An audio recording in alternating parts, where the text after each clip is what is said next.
Na hata niombe watoto wangu msamaha. Wacha niombe msamaha kwa sababu ninajua hii maneno wataenda kuiona. Niombe msamaha kwa sababu si kupenda wapitie ile hali yenye niliwapata wakipitia. Si kupenda. Na niombe msamaha kwa sababu watoto walishikwa na mawazo mingi, wanajiuliza kama mama hakuua baba yetu, mbona alipelekwa prison? Niombe msamaha na niwaambie si kuua baba yao na si kutaka wapitie ile shida yenye walipitia, ni hali tu ilinipata. Na nikajipata prison. Kaniambia Kenya babake amekuwa anampitishia kutoka hiyo 2014. Akanikumbusha mpaka wakati mmoja nakumbukanga nilikuwa nimegonjeka, nikalazwa ward 3 days nikatoka. Akaniambia mam, unakumbuka wakati yenye ulitolewa hospitali au kuwa na nguvu? Nikasema nakumbuka. Akaniuliza mam, nakumbuka kama uko kwa bedroom nikikuita? Nilikuwa nimelala sina nguvu ndio nimetoka tu ward. Akaniuliza unakumbuka mam nikikuita na sikukuambia kitu? Nikamwambia nakumbuka. Akaniambia hiyo wakati baba alikuwa amenilalia kwa kiti. Sasa mtoto kwa sababu aliona ile mamake ako kwa nyumba na anataka kufanywa kitu mbaya, mtoto akaniita babake amwamkie.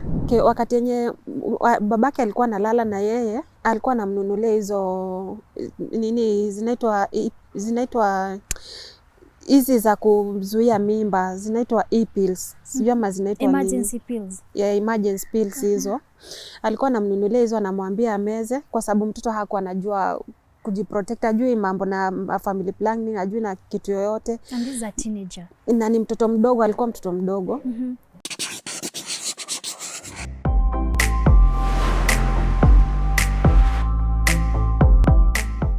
Hello Tuko family, welcome to today's episode of Tuko Talks. My name is Anya Thira. Today I am joined by a lady who has gone through so much. This lady loved and trusted a man with equal intensity, but this man betrayed her in the worst form. Karibu sana Tuko Talks. Asante. Unaendeleaje? Naendelea poa. Yeah. Kindly introduce yourself. Kwa majina ninaitwa Julia Wangari Ndungu na nimetoka Bungoma County, mahali panaitwa Webuye. Na hapo sio penye nimezaliwa. Nilizaliwa mahali kunaitwa Nyeri County, Karatina. So nitulishi pale na wazazi wangu. Kisha tukahamia Nakuru County mahali kunaitwa Njoro, Rare. Hapo ndio nilijipata, nikijijua nilijipata mahali pale. Na nikakuja kujua si kuzaliwa hapo, mzazi akaniambia nilizaliwa Nyeri. Yeah. Sasa tuliishi pale mpaka 1990, tukatoka hapo, tukaenda Kericho.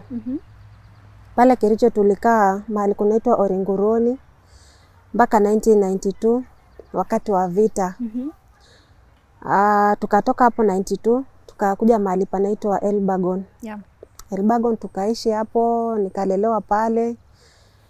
But si kupata darasa ya kusomea mahali pale, so nilichukuliwa na mmoja wa familia na nikaenda kuishi naye Mount Narok. Nikakaa pale nikasoma hadi class 6 na hapo maisha ikakuwa ngumu sana, nikateseka pale kwa sababu huyo relative wa mamangu alinichukua kama mfanyikazi, hakunichukua kama mmoja wa familia yake. So nilikuwa ninafanya kazi, natoka shule, naenda nachota maji 100 liters. Jioni kutoka pale wanapika sapa, wakienda kulala mimi nabaki pale nikiosha vyombo, nikitengeneza nyumba. So nilikuwa nalala kitu kama saa 7 usiku ama saa 8 hivi. Asubuhi nitakana niamke niache nimeosha vyombo ndio niende shule. Saturday sipumziki, ni wananituma forest, naenda kutafuta kuni, nafanya kazi mingi. Na wakati nilikuwa ningali mtoto mdogo. Nilikuwa kitu 12 years hapo. So nikakuja nikaona ile maisha imekuwa ngumu sana na nikatoroka pale. Nikaanza kuhangaika tu, ninalala kwa huyu leo, naenda kwa mwingine. Penye tu ndapata mahali pa kulala nalala pale. Na nikaenda siku moja nikaanza kutafuta kazi ya nyumba. So nilikuwa ninaamini watu wenye wako na maduka ni matajiri. Nikaenda kwa mama moja alikuwa na duka pale kwa kijiji.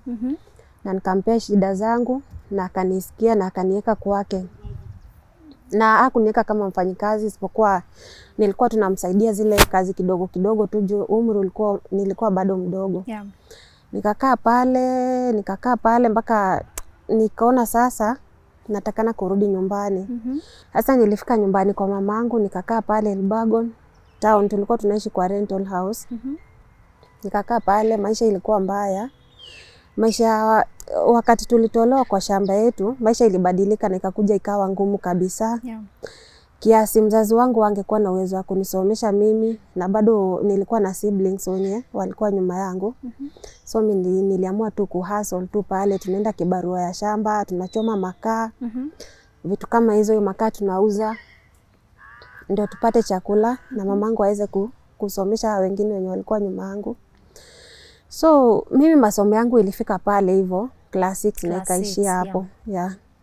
So kutoka pale nilikuja nikafika kitu 18 years na nikaamua sasa kutoka pale nyumbani kwetu nikakuja kwa kazini yangu Kitale town. Nikakaa pale na kazini yangu like 2 years, but nikikuja kwake nilikuwa nimekuja kutafuta job. So nikafika pale, yeye naye maisha ikakuwa maisha ni mzuri kidogo. Nikaamua, akaniambia usifanye kazi, wewe tukae tu. So nikakaa pale kwa kazini yangu miaka 2 na ikaanza tena kuleta shida. Sasa nikiwa pale nikatoka kwa kazini yangu na nikaanza nikarenti nyumba yangu tu mwenyewe, nyumba ya 300 hivi. Nikiwa pale ndio nikaenda nikaandikwa kazi ya dry cleaner. Nilikuwa nakuja na receive manguo na kupeana. So nikiwa pale nikapatana na kijana mmoja pia alikuwa analeta manguo pale, kwa hiyo dry cleaner hapo, na tukajuana na yeye na tukaanza urafiki na tukakuja tukaoana. Hiyo ilikuwa ni 2000. Sasa nikiwa kwa ile ndoa nilibarikiwa na watoto 3. Na hiyo ndoa ilikuwa mzuri. Nilikuwa ninapenda bwanangu, tuliishi kama familia mzuri pamoja. Na Mungu akatubariki hadi tukatoka kwa ile rental, tukanunua plot yetu, hata kama ilikuwa kidogo. Tukajenga na tukahamia kwa nyumba yetu sasa. Tuliishi pale mpaka 2010. Hapo mwezi wa 11 bwanangu tuliachana vizuri juu nilikuwa na mtoto mdogo wa mwisho, mtoto wangu namba 3 alikuwa angali mdogo. So nilikuwa ninaita sister yangu anakaa na mtoto hadi jioni. Ndio anaenda kwake, mimi nakaa na mtoto kuanzia hapo. Sasa nikikumbuka vizuri ilikuwa date 16 mwezi wa 11 2010. Tuliachana na bwanangu vizuri, na wakati huo nikikumbuka gari ilikuwa imeharibika, so hakwenda na gari yake kazini. Sasa kutoka hapo jioni kafika kitu saa 10 ya jioni, nikatumua message kwa simu yangu, na hiyo message ilikuwa inasema wewe unaringa na bwana, wacha sasa tuone utakuwa unaringa na nini. So, who sent you that message? Mwanzo sikuwa nimejua, nikaona tu ni kawaida. Juu bwanangu alikuwa ni mtu wa pombe, alikuwa anakunywa pombe sana.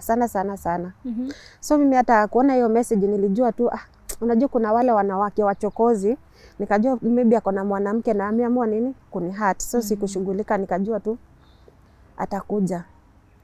Hiyo jioni kafika, mimi nikafunga kazi, nikaenda nikafunga kwake na nikaenda nyumbani. Na nilikuwa nampigia, niliendelea kumpigia, but hiyo simu haikuwa inachukuliwa. So nikaenda tukapika, tukangoja, tukaona hakuji, sisi tukalala.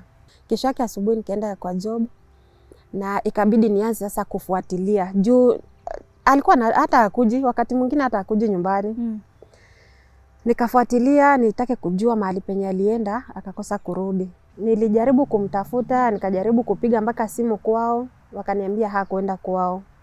Na kulingana na sheria inasema unaenda kuripoti after 72 hours. So nikakaa 72 hours ikaisha, na nikakuwa nimeita sister yake, my in-law, akakuja.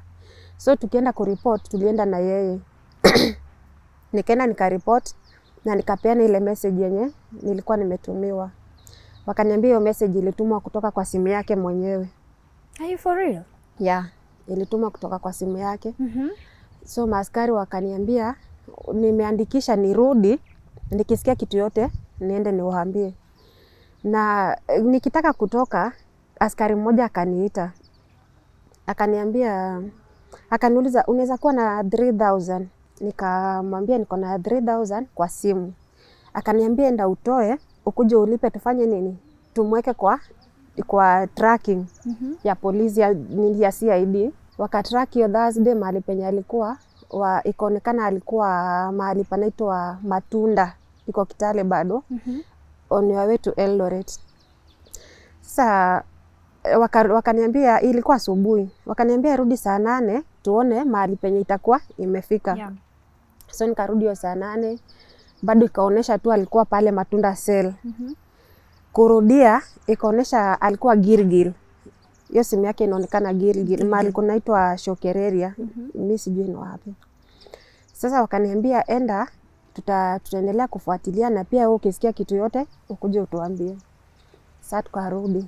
Tukaenda tukalala hiyo siku, kesho yake tukienda tena, wakajaribu kutrack tena, wakaona bado ilisimamia tu hapo Gilgil. Sasa tukamaliza karibu 7 days. Hiyo 7 days wakasema, juu sasa tulikuwa walituambia mahali kwenye mtu akipotea unaweza enda kumtafuta kwa mochari, kwa hospitali ama prison. Yeah. So tukaenda kwanza, mimi nikaambia in-law wangu hatutaenda mochari kwanza. Tuende wapi? Tuende hospitali, tuende na polisi na tuende prison. So tukaenda huko tukamkosa. Na si kuchukua hiyo nini ya kwenda mochari juu sikuwa na imagine kitu kama hiyo. So tukakaa hakupatikana, tukaanza kuzunguka mpaka kwa bus. Tunaenda kwa bus zote zenye mimi nimewahi muona akienda ama nimewahi sikia. Hatukujua nini chochote. Siku ya 7 tuliambiwa tutafute watu wenye tutakuja nao wapi? Shokereri hapa penye nini ilikuwa inaonekania. Tukatafuta watu marafiki hapo. Na ilikuwa tuende tuandikiwe barua na tupewe askari mwenye tutakuja na yeye huku. Hapo mahali panaitwa Shokereri hapo. So tulienda pale, tukaambiwa hapana, kuna kitu yenye imetokea, ngojeni tuone kwanza kama anaweza kuwa mango watu wenye wameletwa, kuna watu wameletwa mochari. Wakatuambia mnaweza enda district, mwenda muangalie, kuna watu wametolewa Moi's Bridge, watu 5. Muone kama anaweza kuwa manga hao watu. Nikawaambia hapana. Yani si kuona kama anaweza kuwa, sijui. So tukaenda pale. Sasa kitambo tufike district, kuna junction hapo inaenda Kapenguria, Lodwar na kwenda town na wapi. Hiyo barabara ilikuwa imejaa watu wengi. Na wale watu wengi wenye niliona ni watu wenye nilikuwa ninajua. So nikajaribu kuulizia mbona watu ni wengi, nikasimamisha mtu mmoja nikamuuliza nini inaendelea. Akaniambia wameambiwa Brown yako ameletwa kwa mochari. Nikafika, nikaenda pia mimi nikaingia kwa hiyo mochari. Nikaenda nikaulizia wenye walikuwa, juu watu walikuwa wengi pale. Nikauliza kweli ni yeye, wakasema ni yeye, tumemwona ni yeye. But enda uconfirm. Sikuwa na hiyo nguvu. Sikuwa na hiyo nguvu ya kwenda kuangalia bwanangu. Ilinishinda kabisa, sikuweza kwenda. Nilimwona tu kwa umbali. Zile mango alikuwa ametoka nazo kwa nyumba hiyo asubuhi, ninazijua, nilimwona nazo. Na alikuwa amepigwa risasi, alikuwa na risasi kwa mguu, kwa paja, na alikuwa amekatwa mkono, na alikuwa amefungwa na waya kwa shingo. So nikatoka, na hiyo ikakuwa sasa ameachwa hivyo mochari kwa sababu alikuwa kwa mikono ya polisi, hakuna kitu tungefanya. Tukarudi kwa nyumba. Sasa watu wakaanza kuja, unaelewa mambo ya matanga na nini venye huwa inaendelea. Tukaanza hizo shughuli, watu wakapanga, mambo ikaanza tu kwa boma kama kawaida ya matanga. Na tukakuja tukapanga venye atazikwa na tukamzika. But hapa kwa matanga, maaskari walianza kuja kwa boma. Investigation. Lazima tu wafanye nini ilimuua, nini ilifanyika, alitoka aje hiyo siku, vitu kama hizo walifuatilia. Because it was not a natural death. Sio kugonjeka. Na kuna vitu walibeba kwa sababu kwa nyumba walibeba curtain ya mlango, wakabeba na vitambaa zile tulikuwa tumetandika kwa hiyo wakati. Wakaenda nazo kadhaa. na wakasema wanazituma Nairobi kwa government nini inaitwaje, laboratory hiyo wanakuja kuzipima hizo vitu, wakisema zilikuwa na vitu zinakaa kama stains. Na unajua ukiweka vitambaa mahali kwa muda kama hazitumiki, zishike maji sana sana, hizi vitambaa za white huwa zinashikwa na ile hizo stains. So nilikuwa kitu kama hiyo. Yeah. Sasa mimi nilikuja nikazika bwanangu na nikakaa siku moja. Kesho yake nikapigiwa simu kutoka polisi, wakaniambia ninatakana kwa polisi. Na hapa nyuma kwa wakati wa matanga hii niliitwa nikaenda nikaandika statement. Yeah. Wakafanya postmortem, hizo vitu zote zikafanyika. Hii wakati yenye nimemzika pia nikaambiwa natakana polisi. Sasa nilienda pale police station mimi mwenyewe, nikaambiwa rudia kuandika statement, nikaandika statement nyingine. Na wakaniambia tutataka ukae hapa kwa muda tufanye nini? Tufanye uchunguzi. So ukae police station? Yeah. Nikakaa pale police station 1 week. Hiyo 1 week ikafika siku ya Monday nikapelekwa kotini, Kitale Law Court, na nikaenda nikastakiwa na makosa ya mauaji. Na nikapelekwa prison, main prison Kitale. Nikakaa pale prison kama almost 2 years. Nilikaa pale na si kukaa kwa sababu nilitakana kukaa pale. Nilikaa kwa sababu kuna vitu zenye zilikuwa zifanyike huku nje. Kama mimi si huko. Kitale ulikuwa umekaa kama convict ama ilikuwa ni remand? Nilikuwa remand. Okay. Yeah, nilikuwa remand. Nilikaa pale nikiletwa kotini. Okay, ukienda wakati yenye unaenda kusomewa hiyo mashtaka ya mauaji ama vitu kama robbery, hizi makosa kubwa, mtu huwa anapewa lawyer na government, haulipi lawyer. So nilipewa lawyer na lawyer wangu alijaribu kunipigania sana nitoke nifanye kesi nikiwa nje, kwa sababu akifuatilia zile statement na nini haikuwa na uzito ya kuniingiza kwa hiyo makosa. But yote haikuwa ina succeed. So nilikaa pale, nikaumia pale jela, nikagonjeka sana. Niligonjeka mpaka kiasi nilikuwa ninaoshwa mimi, mama wa watoto 3, ninaoshwa natolewa manguo, naoshwa na wale inmates wenzangu. Ninalishwa. Yani hata nilikuwa nakaa kama mwenda wazimu. Niligonjeka kwa sababu ya stress. Stress ilinichapa sana. Na kitu ilikuwa inanisumbua ni kwamba nimeacha watoto wangu wanateseka. Nimeacha kazi, nimefiwa. Umepoteza bwana. Na juu ya yote si kufanya kitu yoyote yenye inaweza nifanya nikae pale. Yeah. Nilikuwa niko na uchungu ile. Nilikuwa nikisema kwa sababu watu walisema niliua, si ndio? Na si kuua, na sijawahi ua. Ni wakati yenye nilikuwa ninahitaji bwanangu zaidi. Nikakuwa nikisema nikitoka prison, juu nilikuwa ninaamini Mungu nitatoka juu sikuwa na makosa ya kufanya nikae pale ama nifungwe. Nilikuwa ninaishi nikiambia hata inmates wenzangu, nikiwaambia mimi siku yenye nitatoka, na venye walisema niliua, nitaenda tu ningoje hiyo familia yote kama wako kwa nyumba, hata kama ni usiku. Nitaenda na petrol na nitawachomea kwa nyumba wote. Nilikuwa sasa nimeua ya ukweli. Yeah. Niliishi na hiyo kitu nikikumbuka ninateseka bure, watu wangu wanateseka. Yani ilikuwa inaniuma sana. Na nikaishi tu na hiyo hali ya kusema ya kwenda kurevenge, nitaenda tu na ndawachoma wote wakufe na nirudishwe jela nifungwe sasa. Na nikianza mwaka wa pili ikakuwa kama 6 months hivi. Nikarudishwa kotini, nikaenda nikapewa bond. Kupewa bond hapo sasa nadhani pesa za baba father in law wangu zilikuwa zimeanza kupunguka, zile alikuwa anakujanga kupea state council akipinga bond. What do you mean father in law alikuwa anapatia state council pesa? Alikuwa anapeana pesa, alikuwa anaongana nisipewe bond. Hiyo ninajua, niko na uhakika na hiyo ninasema. Alikuwa anapeana pesa, nikitaka kupewa bond wanakataa. Wanasema father in law wake amesema kwa sababu ya usalama wake asipewe bond. So nikaishingi tu hivyo kama but Mungu alisimama. So nikakaa pale tena kama 3 months. Yeah. Wanatafuta mtu mwenye anaweza nishikia bond. Na kwa sababu ya kwenda kanisa, niko pale nje nilikuwa ninaenda kanisa na nilikuwa nasimama na kanisa kabisa. Mungu aliguza pastor, hata saizi simjuangi alikuwa ametoka wapi na sijai muona tena. Huyo pastor alikuja, akakuja na pastor wangu. akakubali, akanishikia bond na title deed yake.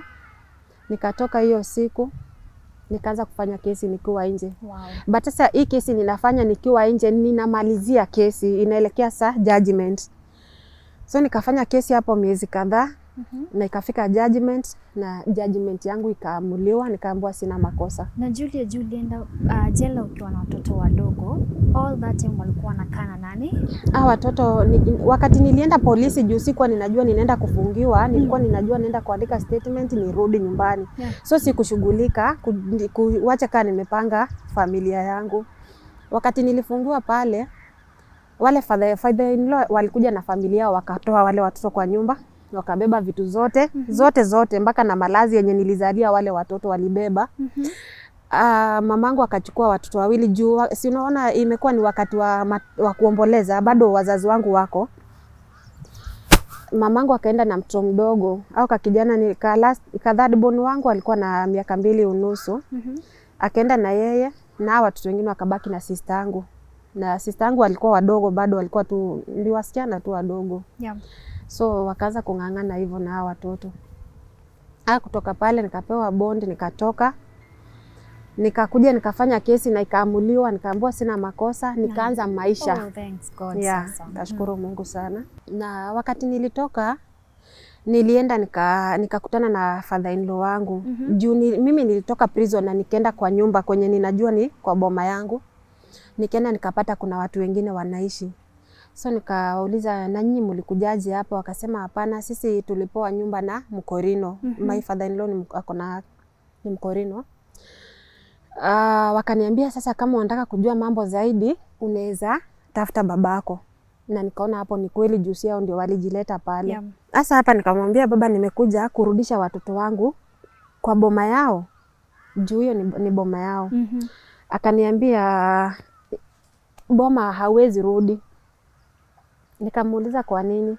Akaniuliza ulikuwa unaua bwanako ndio uishi pale peke yako? Nikamwambia baba, mimi sikuua bwanangu na sikumuua. Lakini kama unaamini nilimuua, na nitaacha tu ikae hivyo, kwa sababu sitaki nishinde nikiji explain kwa watu. Unaona, unajua kuna mtu mwenye anajua kitu hivyo ndiye anajua. Hauwezi mconvince. Anajua hivyo ni hivyo. Ashamuona. Sasa akaniambia hakuna kurudi pale, na akaniambia hiyo nyumba nilishapeana. Kwanza mwanzo aliambia plot alishauza. Nikakuja nikanyamaza. Sasa nikaenda mimi nikarent nyumba, nikarenti mahali single room. Nikaanza kuishi pale, watoto wangu bado wanaishi na sister yangu. Sikuwa na hiyo uwezo wa kuwachukua immediately after kutoka prison niende nikae nao. Wale watu walikuwa nakuja kuniona prison. Walikuwa nakuja kuniona prison. Ingawaje hawakuwa wanaruhusu, watoto waruhusiwi kuingia prison. So walikuwa naekwa kwa kakichungi hivi, wananiona tunaongelea pale. Na nikitia uchungu mtoto wako kuja kukuonea mahali kama pale. Na hata niombe watoto wangu msamaha. Wacha niombe msamaha kwa sababu ninajua hii maneno wataenda kuiona. Niombe msamaha kwa sababu sikupenda wapitie ile hali yenye niliwapata wakipitia. Sikupenda. Na niombe msamaha kwa sababu watoto walishikwa na mawazo mingi, wanajiuliza kama mama hakuua baba yetu, mbona alipelekwa prison? Niombe msamaha na niwaambie sikuua baba yao, na sikutaka wapitie ile shida yenye walipitia, ni hali tu ilinipata na nikajipata prison. So wakati nilitoka prison nilikuja nikapata watoto wangu wanaishi maisha mbaya sana, kwa sababu unajua alikuwa anaishi na sister yangu mwenye hakuwa na pesa. Ni mtu mwenye alikuwa anatafuta vibarua, ukimuita akufulie manguo anafua. Watoto wangu walikuwa kwa shule mzuri, nikapata walishatoka kwa hizo shule. Wanasomea shule yenye iko na children's home.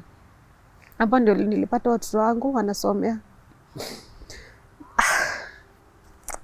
Nikakaa hapo kama miezi 3, but nilikuwa naenda kuwatembelea kwa sister yangu.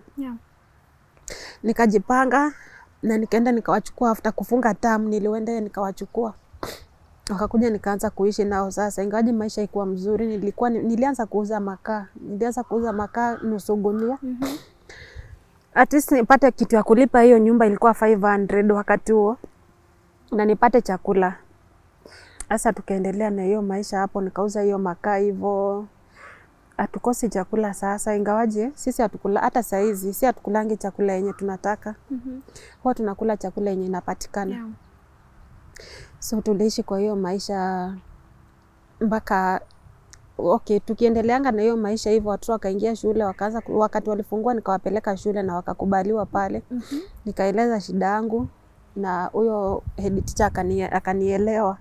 So hata si kulipa pesa, aliniambia tu acha watoto wasome, ukipata pesa utakuwa unaleta. Sasa nikaanza kulipanga hiyo shule hivyo polepole, ninalipa nyumba kidogo, nafanya shughuli hapo moja mbili. Na hapo nikaonana na jamaa mmoja. Huyo jamaa ni wa kutoka Western, ni Mluya. Ndio mwanaume alikuja tukaanza urafiki tu. Alikuwa anafanya kwa county, alikuwa hata wakati anafanya kwa county. Tulianza urafiki tu kama kawaida tu, juu alipostiwa hiyo market yenye mimi nilikuwa, so tukajuania hapo. Akikata hizi receipt za vibanda hizo. Na tukakuwa na urafiki kitu 1 year. Urafiki tu kama venye naweza kuwa urafiki na wewe. After hiyo akarudi shule, alikuwa anasomea degree. Akaenda akarudi shule, akarudi akabreak akakuja. So tukaendelea na ile urafiki na ikaenda kiwango ingine, tukaanza urafiki ya mapenzi. Tukakaa na mwanaume kwa hiyo urafiki kama sijamuonesha kwangu, but anajua mahali nilikuwa naishi. No, sikuwa impeleka kwa nyumba yangu. Tukakaa kama 1 year nje tu, tunaenda nje hivyo. Na ikafika mahali akaniambia, kwa sababu alikuwa na familia, alikuwa na mke mwingine. Na akaniambia wali divorce kwa sababu ya maneno yenye aliniambia yao wenyewe. Alipata bibi na mambo ingine tu aliniambia hapo. Ikabidi aache huyo bibi kwa sababu aliona anaweza mletea ugonjwa. Bibi anafanya mbali na mahali penye alikuwa anaishi. So nikamwambia mimi siwezi taka kuvunja ndoa ya mtu na siwezi taka kukua na urafiki na bwana ya mtu. Naona nikamuuliza ni nini yenye inaonesha hivyo venye unaniambia muli divorce na bibi yako, mimi nitajua aje? Ama nikae hivi nikuje wanidunge kisu? Akaniambia hapana, yeye waliachana na bibi na bibi yake akaenda akaoleka mahali pengine, hata ashazaa huko. Akanikujia na hizo forms za divorce paper hizo. Mwanzo ilikuwa separation, akarudi akakuja wakaenda wakadivorce. Sasa akakuja na hizo vitu zote. So he was a divorced man. So nikaona si bwana ya wenyewe, so si kwa shida. Na nikamkubali. Akaniambia yeye hataki kunitumia tu, na hataki tu urafiki kwa sababu yeye anatafuta mke. Nikamwambia kama sio kuniwaste, unataka kuniwaste haina shida, but sitaki nikupeleke nikuintroduce kwa watoto wangu. Nirudi tuachane, tena nilete mtu mwingine niwaoneshe. Unaona hiyo picha ni mbaya. Nikamwambia kama uko serious uniambie nikupeleke kwa watu, na kama hauko serious sitaki kukupeleka. Sitaki kuonesha watoto wangu picha mbaya hiyo ati unaleta huyu, hapana. Sasa wakati aliniambia yako serious anataka tuishi, nikakubali na nikampeleka, nikatengeneza tu siku nikampeleka sasa kwa nyumba. Nikaenda nikamintroduce kwa watoto wangu na nikawaambia Mungu ametubariki na baba. Hata kama ule baba mwingine alifanya nini? Alituondokea, Mungu ametupea baba mwingine. Akakubali watoto wangu. Walikuwa na miaka ngapi hiyo time? Hiyo wakati mtoto wangu alikuwa 13 years, huyu mkubwa. Na mwingine alikuwa wameachana na 4 years. Huyo mwingine alikuwa na kitu 10 years ama 11. Na aka kengine kalikuwa kadogo bado, kalikuwa na kitu 4, hata hakuwa ameenda shule. Sasa akakubali, akaniambia juu nimekupata na watoto na haukunidanganya, nimekubali watoto wako na nitakuwa baba yao. Nitakuwa nikifanya zile vitu baba anatakana kufanyia nini? Kufanyia watoto. Na tutasaidiana venye Mungu atatuwezesha.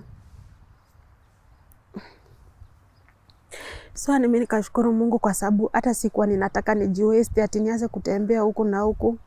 So wakati niliona bwana wa kunikubali na watoto wangu, nikakubaliana na yeye. Na hapo sasa tukabadilisha hiyo single room kwanza, tukatoka tukaenda akachukua nyumba iko na 1 bedroom. Tukaanza kukaa pale, bado ni same plot. Tukakaa pale. Tukakaa hapo mpaka 2016. Na hiyo 2016 nikashika mimba.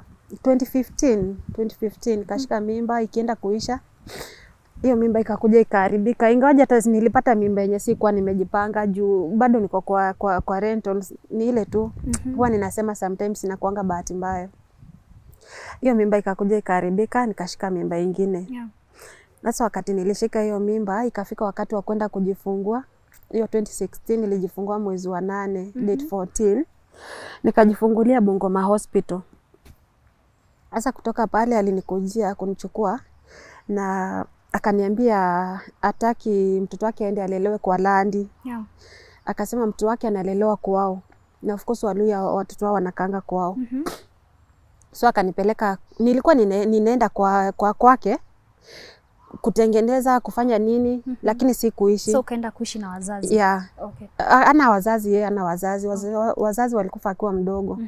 Sasa ni kwake, amenunua hiyo shamba, ni yake, si ya wazazi hata. Akanipeleka pale.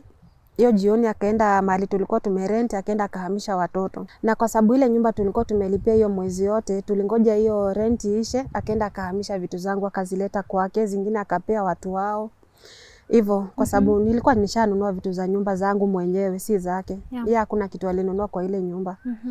Sasa akahamisha hizo vitu na tukaanza kuishi sasa kwake. Tukaishi kwake hiyo 2016. 2017 kitu mwezi wa 5 akanifungulia kibanda hapo sokoni tu, mahali penye ndakuwa najishikilia kushinda kukaa kwa boma hivyo. Bado ninalea mtoto angali mchanga sasa. Nikafanya pale kazi. Yeye anafanya kazi yake, ameandikwa kwa county. Anafanya na government.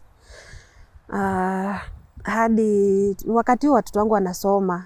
Watoto wanasoma. Maisha ni mzuri. He was taking care of the family. Anawatunza nyinyi wote. Wacha nikwambie, mwanaume alikuwa mwanaume unasikianga kusema mwanaume, alikuwa mzuri. Alikuwa mzuri tangu mimi nimjue, alikuwa mzuri kwangu. Kama ni shopping, nilikuwa ninafanywa shopping, sikuwa ikosa kitu. Ati niseme nilikuwa na shopping mpaka ungekuja kwangu unaweza fikiria kama ninataka kufungua shop ama nini. Vitu hazijaisha analeta zingine hivyo, hizi belts za unga na mafuta 10 lita, yani sikuwa nakosa kitu. Watoto pia wanasoma shule vizuri. Watoto wangu wanasoma vizuri. Okay. Na sasa mpaka hapa hivi hiyo 2018 2018 mwezi wa 11 mtoto wangu alifanya form 4. Huyo msichana mkubwa alifanya form 4 na mwingine akafanya class 8. Okay. Sasa huyo mtoto wa class 8 nikasema juu saa zingine ninaweza taka kutoka nikuje kwanza nimfunze venye vitu zinaendelea, juu nilikuwa pale na M-Pesa, nilikuwa ninauza gas, nilikuwa nina hiyo kioski sasa ilikuwa na vitu hapo. Sasa nikamleta, siku ya kwanza akanyamaza. Siku ya pili na sasa huyu mwingine nishambukia mahali kwa cyber, nataka aanze kwenda kujifunza cyber kushinda kae tu bure nyumbani. Huyu siku ya pili kukuja naye akaniambia kwanza kwa mlango before tujafungua, akaniuliza, na mam, unafikirianga mwanaume mwenye unaishi na yeye ni mtu? Hiyo neno nikaona ni kubwa kwa mtoto kama huyo kuongea kitu kama hiyo. Neno kubwa sana. Nikamwambia hautakani kuongea kitu kama hiyo. Huyu ni baba yako. Usimuite mwanaume. So nikamwambia acha nifungue, uniambie kitu yenye imefanya utamke hiyo neno. Nikafungua, nikaenda nikaketi. Na nikamwambia, anaitwa Soni. Nikamwambia, Soni, hebu niambie kitu yenye unataka kumaanisha ukisema kitu kama hiyo. Nikamwambia, unajua ule ni babako na ni mtu mzima, usiongee matamshi yenye haina heshima. Huyo mtoto akaniambia, mam, si ati nikukosa ninakosa heshima, ni yale mambo amekuwa akitufanyia. Sasa nikamuuliza amekuwa akiwafanyia nini? Akaniambia, mam, ungejua babake yenye huwa anatufanyia hata si baba yetu huyo. Nikamuuliza useme kitu kama hiyo. Akaniambia story ya sister yake sasa. Na unaona mpaka walioi watoto wangu wanaoganga wote wawili kwa bafu mara moja. Wanabanga maji wanaoga. So wamekuwa wakiambiana hizi story zote, but mimi hawajainiambia, unaona. Na akaanza kuniambia venye huyo baba yao amekuwa akitesa huyo sister yake mkubwa, amekuwa akilala na yeye kuanzia 2014.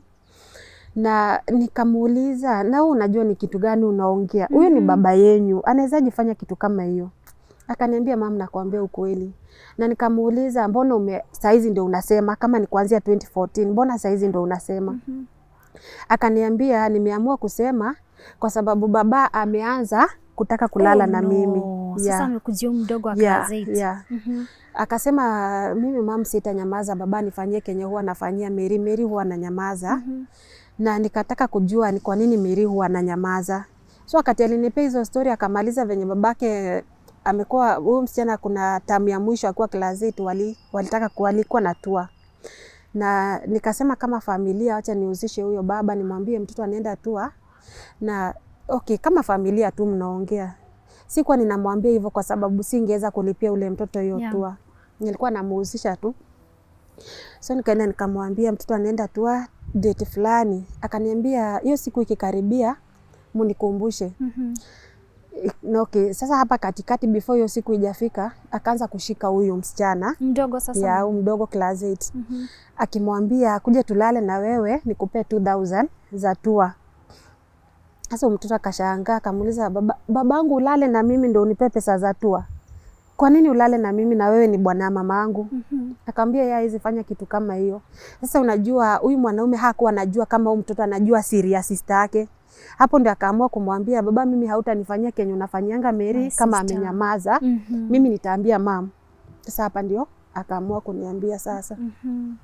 Sasa huyu mdogo kumaliza kuniambia hivyo, nikasema wacha nisisikie story kutoka kwa mtu mwingine, niende nilete ule nisikie story kutoka kwa mdomo ya mtu mwenyewe. At least msichana mkubwa anajieleza vizuri. Nikachukua pikipiki nikarudi mpaka nyumbani. Nani nikushangaze, kitu ya kushangaza ni kwamba huyu mwanaume asubuhi nikitoka kwa nyumba nilikuwa nimemprepare anaenda kazi. Juu yeye anaenda kazi daily. Ameandikwa na government hakwenda. Hiyo siku hakwenda kazi juu wakati nimeenda kuchukua mtoto nilimpata ako tu. Ako na mtu mwenye nilikuwa nimeacha amevaa, amefanya kila kitu, amekunywa chai, ako tayari kuondoka, nilimpata ako tu hapo. Na wakati niliingia kwa nyumba nilipata mtoto wangu na rafiki yake. Kuna rafiki yake msichana walifanya form 4 so alikuwa amemtembelea. Nikamuita nje nikamwambia ambia rafiki yako aende akutembelee kesho, kuna kitu nataka uende ufanye sokoni. So akarudi kwa nyumba akaambia rafiki yake ukuje kesho. Mimi mama amenikujia kuna kitu naenda kufanya soko. Wakaachana hivyo, huyu akaenda, huyu nikamkalisha pikipiki tukaenda. Kufika pale kwa hiyo kibanda nikamwambia, "Ebu kuna story Sonia ameniambia lakini sijaielewa. Nataka uniambie wewe mwenyewe." Sasa ule mtoto kuniangalia hivi, hakunijibu hata hakuongea kitu yoyote. Mtoto alilia mtoto alilia 2 hours. Mtoto analia tu na analia ile pain. Unaona ule mtoto ameumia, aliumizwa muda mrefu. Because for the first time anaona mama yake anataka kujua ukweli. Mtoto alilia sana. Nikabidi hata mimi singeweza kuvumilia ile machozi ule mtoto, nikahisi hiyo uchungu yenye mtoto wangu amepitia nikiwa anaumia hivyo, nikiwa na hizi niambia mimi mama yake. Ikaniumiza. Kaniambia Kenya babake amekuwa anampitishia kutoka hiyo 2014. Akanikumbusha mpaka wakati mmoja nakumbukanga nilikuwa nimegonjeka, nikalazwa ward 3 days nikatoka. Akaniambia mam, unakumbuka wakati yenye ulitolewa hospitali au kuwa na nguvu? Nikasema nakumbuka. Akaniuliza mam, nakumbuka kama uko kwa bedroom nikikuita? Nilikuwa nimelala sina nguvu ndio nimetoka tu ward. Akaniuliza unakumbuka mam nikikuita na sikukuambia kitu? Nikamwambia nakumbuka. Akaniambia hiyo wakati baba alikuwa amenilalia kwa kiti. Sasa mtoto kwa sababu aliona ile mamake ako kwa nyumba na anataka kufanywa kitu mbaya, mtoto akaniita babake amwamkie. Sasa after mtoto ameniambia hiyo mambo yote, akanikumbusha hiyo wakati yenye alikuwa ananiita hivyo. Akaniambia, nikamuuliza na mbona uliamua kunyamaza kwa hii miaka yote? Unadhulumiwa na mtu na hauwezi niambia. Na nikikumbuka kuna wakati alianza kurudi nyuma kwa masomo, anajaribu kumuuliza Mary, shida ni nini mama? Ananiambia niko sawa. Mama niko sawa. Sasa sikuwa nikimwangalia amebadilika, but nikimuuliza ananiambia ako sawa. Sasa Hii wakati yenye ananipea hizi story zote akaniambia, mam, sikuwa ninataka kukuvunjia ndoa, sikuwa nataka ndoa yako ivunjike kwa sababu yangu. Na tena baba aliniambia siku yenye nitasema atanikanyaga na gari na aseme ilikuwa accident. Wakati yenye babake alikuwa analala na yeye, alikuwa anamnunulia hizo nini zinaitwa hizi za kuzuia mimba, zinaitwa e-pills. Sijui ama zinaitwa emergency pills. Yeah, emergency pills hizo. Alikuwa anamnunulia hizo, anamwambia ameze kwa sababu mtoto hakuwa anajua kujiprotect, ajui mambo na family planning, ajui na kitu yoyote. And this is a teenager. Na ni mtoto mdogo, alikuwa mtoto mdogo. So akaniambia babake alikuwa kilala na hivyo anampea hizo dawa, anamwambia ameze, anampea pesa, anafanya nini hizo vitu sasa. Sasa hapa tumemaliza. Sasa wakati anampea hizo pesa hivyo, anamnunulia madawa. Na nikamuuliza, hamuko mnatumia kinga? Akaniambia hawako wanatumia kinga. Nikamuuliza, na sasa mbona ulikuwa unakubali basi hata kama ni kulazimishwa, unafanya tu hivyo? Kama huyu mwanaume angekuwa ameniambukiza mimi ugonjwa, pia wewe ungekuwa mgonjwa na tungekufa wote. Kweli. Sasa akaniambia yeye huyo mwanaume alikuwa anamnunulia hizo dawa tu hivyo. Na wakati alimaliza kuniambia, sasa mimi nikatoka hapo nikarudi nyumbani niende ni confirm kutoka kwa ule mtu. Isikuwe watoto wanaongea stories zao, unaona. Na si kuona hako na sababu ya kumwekelea vitu kama hizo, kwa sababu kwa tunakosana na huyo mtu. Yaani miaka yote yenye nilikaa na huyo mwanaume si kwa ikosana na yeye. Hadi ile mnaonanga ati sijui mnakorofishana, si kwa ikosana na yeye. But you see his case ilikuwa ngumu kujua sababu kwako alikuwa anajionyesha kiwa mtu mzuri sana, baba ambaye anatunza watoto, unaona, ana provide kila kitu, school fees, lakini huku kwingine pia ana abuse watoto. So na mtu kama huyo it becomes hard kujua ni mtu wa aina gani. Unaona, hata mimi nadhani kufanya hizi vitu zote, kufanya shopping, kufanya nini, kunifurahisha, hiyo yote ilikuwa ya kunifunika nisikuje kumshuku anaweza kuwa anafanya kitu kama hiyo. Na in fact sikuwa imshuku hata kidogo. Nilimwamini tu. Na nikajua watoto wadogo na ule ni mtu mzima, lazima angewachukua kama watoto wake. Kumbe yeye ni yake haikuwa hiyo. Sasa nikarudi nikachukua pikipiki nikarudi nyumbani. Nikaenda nikampata amelala kwa kiti. Nikamwambia, baba Blessing, nataka tuongee. Sasa hata ile majina yenyewe nilikuwa namuitanga hiyo siku nilimwambia tu, baba Blessing, nataka tuongee na wewe. Akaniuliza unataka tuongee nini? Akaketi sasa. Nikamwambia nataka nikuulize hivi. Yaani kwa ile heshima yote nimekuheshimu. Na ile tu kukuamini nimekuamini, nikakuaminia mpaka familia yangu. Unaweza nifanya hivyo? Sasa alishtuka, nimekufanyia nini? Juu yako ana expect nijue kitu kama hiyo. So alishangaa, nimekufanyia nini juu tujakosana? Nikamuuliza, kwa nini unalalanga na watoto wangu? Sasa yeye akaniambia ati mimi silalangi nao mwanzo, silalangi na watoto. Nikamuuliza wewe unafanya nini? Akaniambia ati huwa ninacheza nao.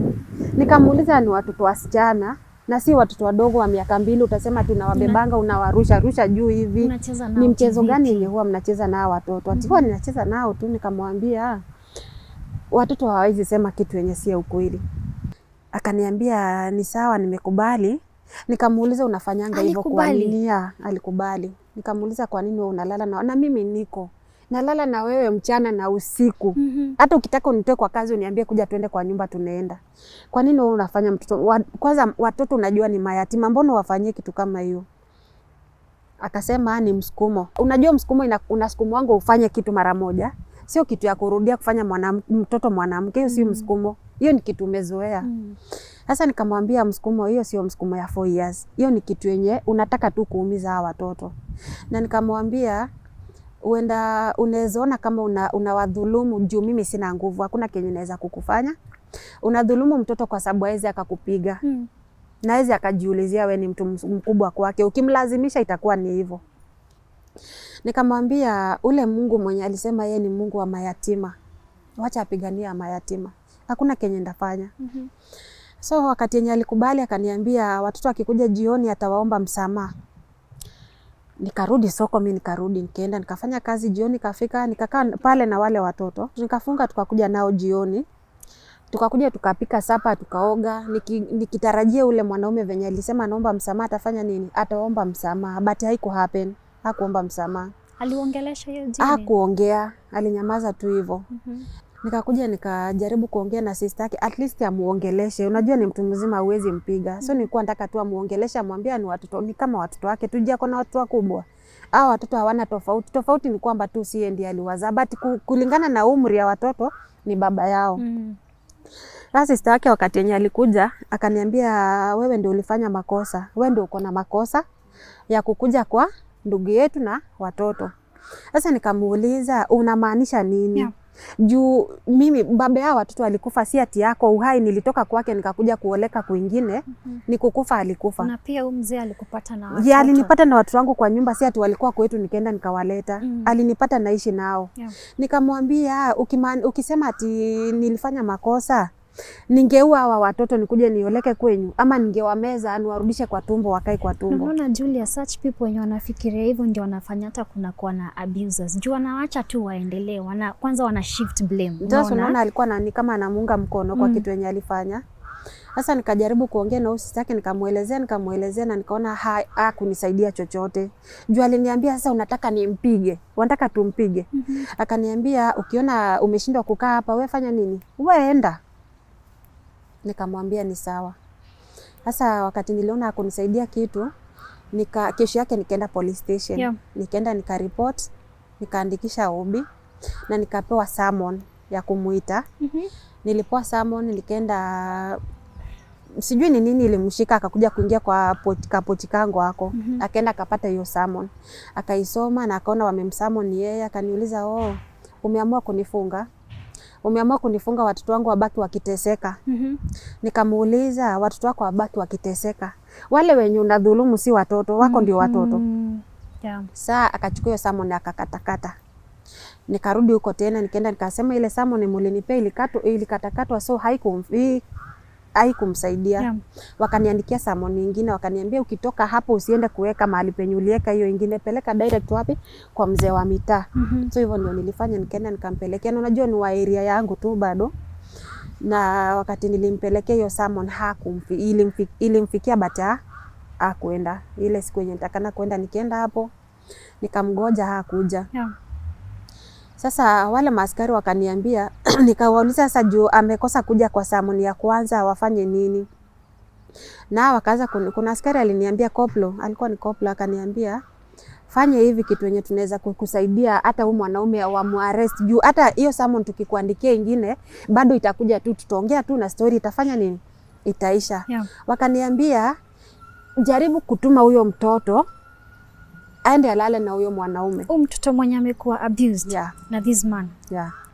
Kama askari waliniambia rudisha, jaribu tu venye itawezekana. Na unajua sasa hapa hakuna venye itawezekana mtoto juu tayari mwanaume umejua kitu yenye huwa anafanyia watoto. Na askari ananiambia nirudishe huyo mtoto aende alale na yeye, nipate evidence. Niambie huyo mtoto asioge, sijui afanye nini. Nikauliza huyo askari, wewe sasa vaa viatu zangu, unaweza tuma mtoto wako akalale na mwanaume? Kweli kabisa, inawezekana. Akaniambia sasa hata tukimshika hakuna evidence ya kuonesha, kwa sababu siku yenye umekuja kuripoti sio siku yenye mtoto alifanywa kitendo. Ni kitu imekuwa ina happen, si kurepiwa ameripiwa, unaona? Wakaniambia hiyo hata hakuna kesi mali itaenda. Wakaniambia lazima ukitaka tu hii story kuenda tu. Nikawaambia kina haitafanyika. So hata kama alikuwa analala na mtoto mdogo mwenye hajafikisha 18 years bado alikuwa anaona hakuna kesi hapo. Hakuna kesi, si alikuwa mdogo bado, alikuwa mdogo akifanya hivyo. But kwa sababu hajalala na yeye waende wapime hiyo mambo ya rape case hiyo sijui nini, wananga wanapima. Kama imefanyika kama leo anaenda anapimwa. Sasa nimekuja kuripoti kwa sababu ni kuambiwa, nimeambiwa kama hiyo kitendo ishafanyika huko nyuma. So ikakuwa tu lazima ningefanya ati mtoto, nikawaambia mimi sitafanya kitu kama hiyo. Mwanzo niko na uchungu ya vitu zenye mtoto wangu anafanywa, nirudi tena nimpeleke. Nitakuwa mzazi wa aina gani? Yeah. Nikawaambia haitawezekana, kama hakuna kenye mtanisaidia basi wacheni ikae hivyo. So nikaacha hiyo kesi ikaenda hivyo. Na hiyo ilikuwa ni 2018 bado. Tukakuja tukaingia 2019, mtoto wangu akajoin form 1. So ikakuwa majukumu ni yangu, nikaanza kusomesha huyo mtoto. Na wakati ule huyu mwanaume alibadilika completely, akakuwa mtu mwingine. Bado mlikuwa mnaishi pamoja? Yeah, tuliishi pamoja tu. Yaani mimi nilikuwa ninapenda ndoa. Na sikutaka bwanangu wa kwanza alikufa nikuje tena kwa mwingine tena nitoke, hizo story sikuwa ninataka. juu alikuja akaniambia nilimsamehe na nini, nikamwambia sasa kama unataka msamaha twende nyumbani, hata kama ni kwenyu twende tufanye watoto watengenezwe. Julia, did you ever feel safe akiwa around watoto wako? Now that ushajua tena iliwatendekea na bado mnaishi pamoja. Okay, nilikuwa ninajua kwa sababu nimejua sasa hakuna angefanya tena. Angefanya tena. Sasa niliendelea tu kukaa pale, si ati ni kwa sababu singetoka, lakini nilijua tu juu story imejulikana. Hata ukijulikana unafanyaga kitu huwezi rudia kuifanya. Obviously aliogopa. 2020 akatoka kwa nyumba. Kitu saa 9 ya usiku aliamka tu, nikilala hivi nasikia movement. Kasikia ametoka, akarudi nikasikia ameweka ndoo hapo, alikuwa ameenda kuoga, akakuja akabadilisha manguo akaenda. Hivyo ndio alienda. Hivyo ndivyo alienda. Hivyo ndio alienda 1 year. 2020 yote akatuacha kwa boma na ngangana na maisha. Ile sasa ile kibanda yenye alikuwa ameniwekea, kwa sababu unajua wakati alikuwa ananisaidia kusomesha watoto, sikuwa na mambo mingi ya kufanya. Sasa nikaanza majukumu ikakuwa mingi. Ukumbuke nasomesha high school, nasomesha boarding, niko na kijana kako boarding school. Nikaanza kuingia kwa loans sasa. Ninakopa loans, ninaongeza biashara kidogo, nalipa school fees. Hizo vitu zikakuja zikanilemea bado nikiwa na loans. So ikabidi niongeze loans zingine, ninakopa huku na kilia huku. Unaona hiyo maisha? Juu hakuna kingine ningefanya. Maisha ikaanza kuwa ngumu, ikakuwa ngumu sana. But nashukuru Mungu juu alitushikilia tu, hata madeni zikiwa mpaka saa hizi bado hizo madeni ziko sijamaliza. Na hiyo kuhama hivyo hiyo 2020 yote mpaka 2021 hakuwa irudi. Kitu alikuwa anakuja kufanya, alikuwa anakuja ananipata pale kwa biashara na nitusi. Anaongea mambo machafu mbele. Watu wanajaa tu. Watu wanajaa, anaongea maneno yake yote inaisha. Namwangalia tu juu sitaki kuargue na yeye. Sasa unajua wanasema ukibishana watu watajua ni nani mjinga kati yenu. So niliishi nikinyamaza, na tukanwa, naambiwa wewe ndio uliwa bwanako, na nyamaza. Mambo mengi umekuwa kahaba kwangu kwa sababu sasa sifanyangi hiyo mapenzi na yeye. So sijui ni lazima mwanamke afanye mapenzi, sielewi. So akaanza hiyo ni matusi hiyo. Sitaki ufanyie ukahaba kwangu, sijui sitaki ufanye nini. Na namuuliza, kuna siku yenye umewahi niona na mwanaume? Kuna siku umewahi nikosa hapa kwa hii kazi ama umesikia nimelala nje? Nikakuja nikazoea sasa hiyo matusi, akikuja anagombana hivyo. Anagombana tu ananitusi anaenda. But mko mmeseparate during that time? Alituacha. Si unaona yeye alituacha kwa boma yake, akaenda kuishi na mwanamke mwingine. Na in fact wacha nikwambie, huyu mwanamke alikuanga tu na yeye bado, hata sisi akiwa tu bado alikuwa na huyo mwanamke nje. So wakati ameenda hivyo mpaka July, last year July 2021. Alikuja hiyo July kwanza, mambo haikuenda vizuri. Juu saa ile kelele ilikuja ikakuwa too much, akaanza kunidrate na nini, but mimi niko tu pale. Sasa ikafika watoto walikuwa wamefunga shule hiyo July. Walifunga June. July watoto walifungua date 26. Date 25 ilikuwa Sunday. Alikuja asubuhi. Mimi nikichota maji kwa kisima iko tu karibu kwa gate. So nachota maji niende nioge. Nikaona gari imekuja na nikastuka kwa sababu haikuwa kawaida hakuwa anakuja. Hiyo mwaka mzima na miezi hakuwa anakuja kwa hiyo boma. Na tulikuwa bado hatujafungua gate. Ile kafuli bado iko kwa gate. Sasa aliingiza mkono akasikia gate imefungwa, akazunguka. Akazunguka na brother yake hivi, wakarukia kwa fence, wakaingia kwa compound. Sasa aliingia akaniuliza, unajua venye nilistuka, nilisimama tu hivyo, siku move, nilisimama tu hapo juu niliona si kawaida. Akaniuliza, yani huwezi fungua gate? Sikumjibu, nikanyamaza. Akafungua gate kubwa, akaingiza gari. Kwa hiyo gari alikuwa amebeba watu. Wale watu wakashuka watu 4, plus sasa hao wawili yeye na brother yake walikuwa watu 6. Mwanaume mmoja alikuja akanishika hivi na akanisukuma ile force, ananiforce kwenda kwa nyumba. Sasa nangangana kuuliza huyu baba Blessing ni nini? Shida iko wapi? Hawa ni kina nani? Juu alikuja na watu wako na mask na wako na hizi nini za unaonanga bodyguards venye wanakuanga wamevaa. Hawa watu walikuwa hivyo. Watu wabaya unawaona damu inakimbia. Sasa nikamuuliza ni nini mbaya? Huyu mwanaume aliniambia ingia kwa nyumba utajua. Kufika hivi kwa mlango alinisukuma nikaanguka huko ndani. Na ukumbuke niko na night dress ndogo. Nikaanguka. na wakaingia kwa nyumba, wakashika ile meza watoto walikuwa wanakunywa chai, wakamwaga mpaka thermos, hizo vitu zika... Watoto wana witness kila kitu inaendelea. Watoto wangu walikuwa hapo mpaka na mfanyikazi sasa. Wachana na ati watoto tu, nilikuwa na mfanyikazi wa kuchunga alikuwa hapo. Na kitu ya kuharibu sana, na kitu ya uchungu sana, mpaka mtoto mdogo huyu, mdogo sana, alikuwa na chai kwa kikombe, walimwaga. Hakuna chai na kunywa hapa, wakapasua hiyo thermos hivyo vikombe. Sasa nikaona hapa kuna kitu mbaya yenye imehappen.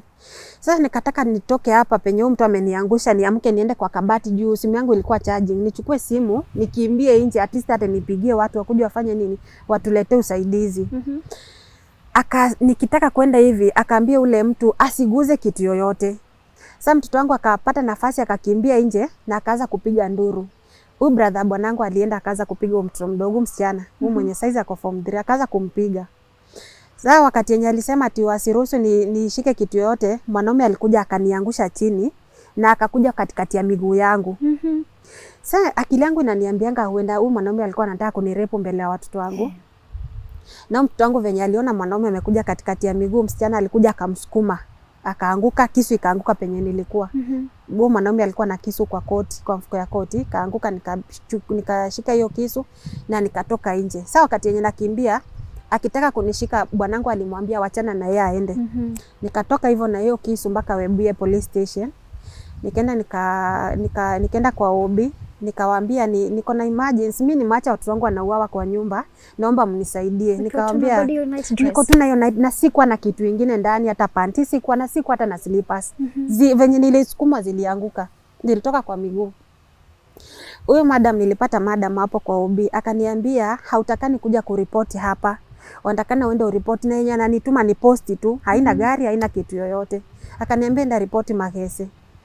Nikamuuliza, aki madam, nisaidie tu juu mimi akili yangu hapa ndio imejua police station ni hapa. Sasa kukakuwa kuko na askari hapa, akamwambia hii ni kesi serious. Huyu mama ako na kisu kwa mikono na anakuambia mwache watoto wake kwa shida. Na hii ni kesi ya CID, wacha tuite nini? Driver, tuende tuone ni nini na happen. Alikataa. Huyo madam alikataa. Akasema aende ripoti Makese. Akapiga simu Makese police station. Niende huko. Sasa mimi nikakalia pikipiki yenye nilikuwa nimekuja nao na kisu yangu, nikaenda mpaka Makese. Kwenda hapo, unajua kawaida ya maaskari unaulizwa maswali, dunia hii yote iishe ndio wakusaidie. Nikakaa hapo kama 1 hour, ndio wakanipea maaskari, tukaenda hivi. Sasa kwenda juu barabara kwenda kwetu bado kibandangu iko tu hapo. Nikapata bwanangu ashakuja hapo, ametoa vitu zote kwa duka, amezitupa kwa barabara. Ama askari wakajaribu kumsimamisha, akasema kama mumeona kuna makosa nimefanya, munipeleke kotini, muniandikie niende kotini. Wakamwambia unafanya kitu, hauwezi evict mtu hivyo, hauna sheria. Akasema hapa ni kwangu, nafanya venye nataka. Nikaambia maaskari juu mimi niliacha watoto wangu kwa nyumba, tuendeni tuone kama watoto wamekufa ama wako wapi. Sasa tukateremka nao maaskari, tukaenda kwa boma. Tukapata gate imefungwa na kafuli 2. Vitu zangu ziko kwa barabara na watoto wangu. Na ako na huyo wake kwa gari, huyo mdogo alini wake, sasa alikuwa naye kwa gari. Sasa maaskari wakaruka, wakaingia kwa compound, wakafungua hiyo gate. Tunajua sasa ukifunga hii nini, hizi gate nini juu na chini haziwekwi kafuli. Wakafungua. Wakaenda wakapiga hiyo nyumba picha, kafuli 2 ziko, wakafanya nini hapo, wakapiga zile vitu picha. Wakaniambia mrudishe hizi, tutoe vitu kwa barabara turudishe ndani before nijue mahali penye ndafanya nini, penye ndapeleka hizo vitu. Majirani hapo wakanisaidia, tukarudisha hizo vitu kwa compound. Sasa shida ilikuwa ya kwamba hata zile pesa zenye nilikuwa nimeprepare kurudisha watoto nazo shule walichukua, wakachukua simu zangu, nikabaki niko hivyo tu, sina hata bob. Hata mtu kuniambia toka uende ukatafute nyumba, siku hata na bob moja hata kwenda kutafuta hiyo nyumba hiyo wakati. Sasa ilikuwa inabidi tunazunguka mchana hivyo, tunarudi jioni tu hapo kwa hiyo compound. Nilikuwa nimefuga kuku wengi sana. Sasa kuna ugonjwa ilikuja ikaua wenye iliua wengine nikawauza. Tulikuwa tunaingia usiku, tunalala kwa hiyo nyumba ya kuku hizo hapo. Tukalala hivyo wiki mzima, ni kama akaambiwa. Na kuna wakati nilimuona akikuja, nikakimbiza nikajifungia na watoto kwa bafu. Unaona? Akaingia akachunguza hapo hivyo, akaona ni kama hakuna watu, akaenda. Ninamuona tu. kukuanga tu na marafiki pia ni kitu ya maana. Kibanda yenye mpaka saizi ninakaa nilipewa na mama, nilienda nikamwambia shida yangu, nikamwambia sina mahali pa kukaa. Na nilikuwa ninamguzianga hizi stories za huyu mtu before. Nilikuwa tunamguzia bwanangu anafanya nini na nini. So akaniambia acha kuhangaika na watoto. Hata kama hii kibanda iko kwa barabara, kuja ulale hapo. Kitambo utafute mahali penye utaenda. So kutokea hiyo siku huyo bwana asijaiongea na yeye tena. Nikajaribu kufuatilia kwenda kwa polisi, nikapewa P3 juu tulikuwa hata watoto walipigwa na hao watu. Nikafuata, nikaenda police station, wananiambia ati OCS aliwaambia wampelekee hiyo file ya handle hiyo kesi. So nilizungushwa tu hivyo, nilizungushwa nikanaambiwa enda huku na ni mbali penye unatumwa ni mbali, unatumia 200 kwenda. Nikazunguka hivyo mpaka nikakuja nikalusu. Juu nikienda wananiambia walitaka kumshika OCS akakataza. Nikataka kujua ni kwa nini OCS alikataza mpaka kusaidiwa ile Webuye hiyo nilirudi. Nikaenda nikauliza askari mmoja kwa nini ile siku, nilimuita tu kando. Nikamuuliza kwa nini ile siku nilikuja hapa na sikusaidiwa. Akaniambia kwanza, kitu ya kwanza ujue huyo mwanamke mwenye ulipata kwa ubi huyo koplo na mwanamke mwenye anaishi na bwanako saizi ni cousins. Akarudi akaniambia hiyo Saturday ndio ukuje utolewe kwa nyumba Sunday.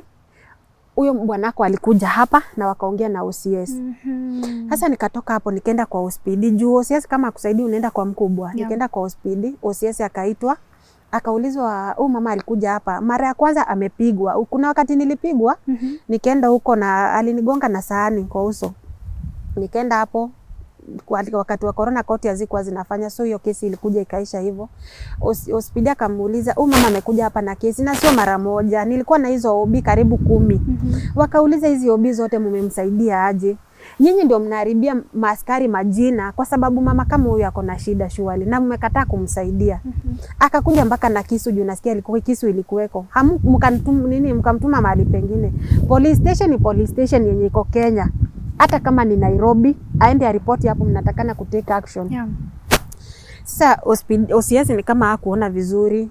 Wakaita mpaka huyo madam huyo mwenye nilipata hiyo wakati wakamsomea hapo kufanya vizuri, muache kuharibu jina ya polisi. Na nikaambiwa enda na OCS akusaidie. Nikaenda naye kwa ofisi. Akaanza kuniuliza sasa hata huyo bwanako akishikwa utafaidika nini?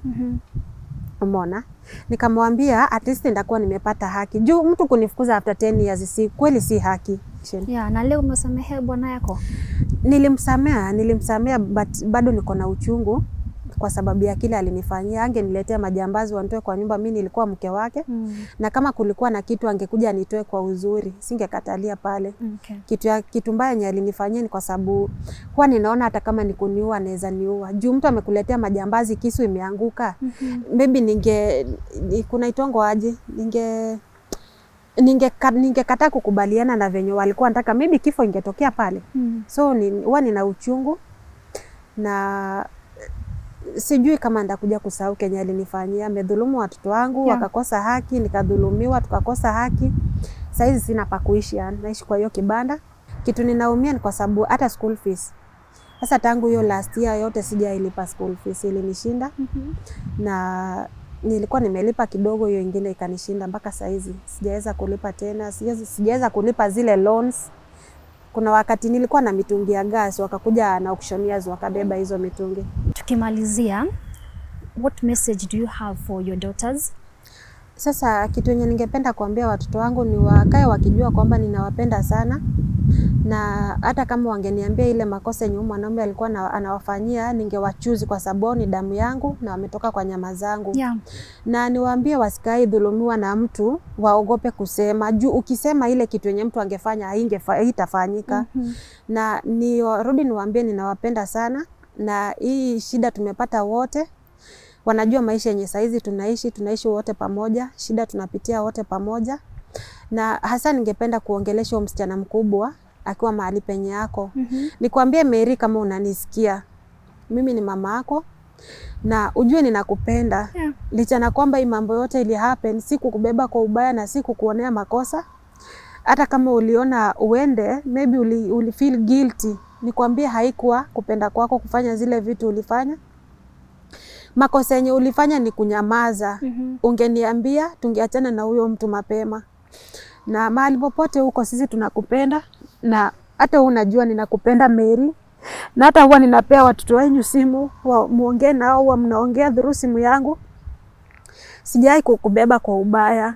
Hata kama tulikuja tukakaa ni kama tunataka kupitana kidogo, ujue wewe ni mtoto wangu na hakuna siku yenye itabadilika, utabaki kuwa mtoto wangu. Mahali popote huko ninakuongelesha nikwambia kwamba mimi nilishakusamea. Na pia ningeomba unisamee kama kuna mahali nilikukosea, kama kuna mahali nilikosa kukuprotect ukapitia kwa ile shida. Maybe nilikuwa busy sana nikiwatafutia maisha mzuri. Sikujua kitu kinye kilikuwa kina happen kwa maisha yako. Ingawaje ule mwanaume hakuwa anakufanyia zile vitu kwa nyumba. Ninaomba tu nisamee kwa sababu nilikosa kusimama na wewe kama mzazi. Ukapitia hiyo shida yote kwa hiyo miaka 4. Naomba msamaha na ninakukaribisha. At least kama kuna wenye wataona hii show, kama watashikwa na roho ya huruma watusaidie. Ninataka ile kitu yenye tutapata tuwe wote pamoja kama familia. Umejua shida yenye tumepita, umejua barabara yote, maisha yote tumepitia na wewe. Na ulikuwa umeahidi sister yako kwamba utakuja Christmas nyumbani na au kuja. Bado tunakuhitaji. Na ningetaka hata urudi ukuje uende usome. Nataka uende college. Kuna watu wenye niliongea nao wakaniambia nikutafute na nikuambie watakusaidia kukusomesha. So Mary, mahali popote huko, ninasikia uko Rongai, Nairobi. Mahali popote huko, juu kuna watu wenye watakupea history, hata kama hautaniona kuna mtu mwenye atakwambia na kuomba urudi nyumbani, ukuje tukae kama familia. Yeah. Tukimalizia, ungependa kusaidika aje? Okay, nilikuwa ninaomba Wakenya, mtu yote mwenye anaweza kuwa na uwezo wa kunisaidia aninunulie ile dispenser inapima mafuta. Kuna mashini imekuja saa hizi inapima mafuta kama ile ya petrol station.